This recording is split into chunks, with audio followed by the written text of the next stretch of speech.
আচ্ছা, আমার নাম হচ্ছে শাহাদাত হোসেন রবিন। আমি institute of public health school and কলেজের একজন ছাত্র। আমি গত 7 দিন ধরে ট্রাফিকের দায়িত্বে আছি। জিরো পয়েন্ট থেকে শুরু করে এয়ারপোর্ট টঙ্গী বিভিন্ন জায়গাতে আমি এক একদিন ছিলাম। তো আসলে আমরা তো কখনো বুঝতে পারিনি যে ট্রাফিকটা কত কষ্ট করে।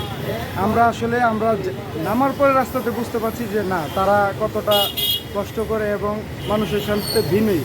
আসলে অনেকেই হয়ে থাকে কি, বারবার ওনাদের সম্পর্কে অনেক সময় যে খারাপ কথা শুনে যে ওনাদের মামলা দেয়, এটা দেয় ওইটা দেয়, গাড়িওয়ালাদেরকে আসলে শুধু শুধু দেয় না। আমরা নামার পরে বুঝতে পারছি যে তারা কতটা সৃষ্টি করে, তাদের বাধ্য হয়ে তাদের মামলা টামলা যা আছে সব কিছু দিতে হয়। না, আমি আমি একজন ছাত্র হিসাবে বলবো যে না, আমাদের সুন্দর একটা বাংলাদেশ গড়ার জন্য তাদের অবদান অনেক। কারণ তাদের কাছ থেকে আমাদের অনেক কিছু শেখার আছে। তারা যদি সুন্দরভাবে ঘুষমুক্ত এবং দুর্নীতিমুক্ত একটা বাংলাদেশ আমাদের উপহার দিতে পারে, তা আমরাও চাইবো যে সামনে আমরা দেশটাকে আরও সুন্দরভাবে এগিয়ে নেওয়ার জন্য।